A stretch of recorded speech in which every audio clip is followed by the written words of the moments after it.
rolling. Okay. Alright, you're on. Hello, I am Elizabeth Futch, and today I will be doing a poetry presentation on Robert Frost's The Road Not Taken.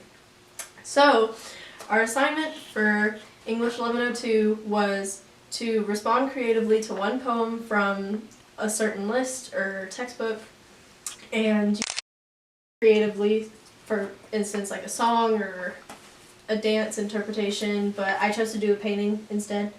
And then you had to present your work through a PowerPoint or a Prezi or a YouTube video. So this is my presentation. Yes. As I read the poetry for Module 2 in English 1102, I read The Road Not Taken by Robert Frost. I interpreted it as a metaphor for life.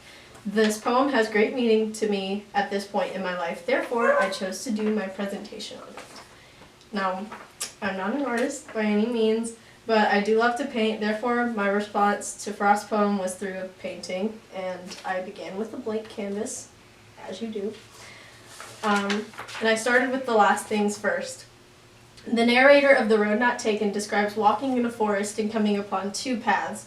One path seems to be traveled on more, and the other seems like the ground has less wear. He describes taking the road that seems like fewer people have taken, and his poem left some questions that were unanswered for me, like was it dangerous? Did one path look more appealing than the other, and why? Did they end at the same place? Was one more adventurous? So I started my painting, and I pictured in my mind that the paths went into a field, and then that field led into a mountain.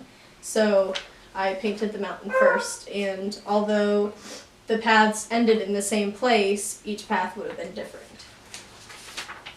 Next, I painted the forest. In the poem, line 1, it says that he walked through a yellow wood, and the description of the trees seemed like the narrator was traveling during the fall. The leaves are turning colors, and this can represent a point in life in the season a person's in, and if there were two paths, one seemingly looking more pleasant than the other, with the illustration of the fall and the leaves turning, each path can be seen as a path of transformation, whether or not they lead to the same outcome.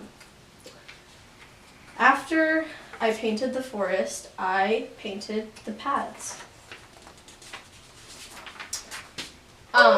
Now, they may look sort of similar, but each path is unique with obstacles and adventures in both.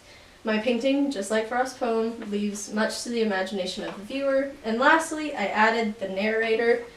I drew it in black because the narrator is unidentified, and my picture represents the metaphor that I saw in Frost's poem. The person standing at the edge of the woods could be anyone, so my intention was to let the viewer interpret it how they wanted to. As I read The Road Not Taken, I probably interpreted it differently than others based on the point I'm at in my life, because I'm a high school senior who's about to graduate. And I find myself at a fork in the road, and as I try to determine what to do after high school, I see The Road Not Taken as a literal big decision I have to make in my own life. My fork in the road is college or career, and I'm not sure which road to take. Both seem to come to a mountain, and I have to either find my way around it or over it. My perception of events will determine whether I see it as an adventure or a hardship. Either way, both are scary, both are really unknown to me. I don't know which is better for me or which will be best. Therefore, I, like the narrator, stand at the edge of this forest trying to determine which path is best for me. Thank you. Pan to the crowd. Just to make sure that you stayed for the whole thing. And awake. Hey there. Barely. What's up? What's up with the hood? This is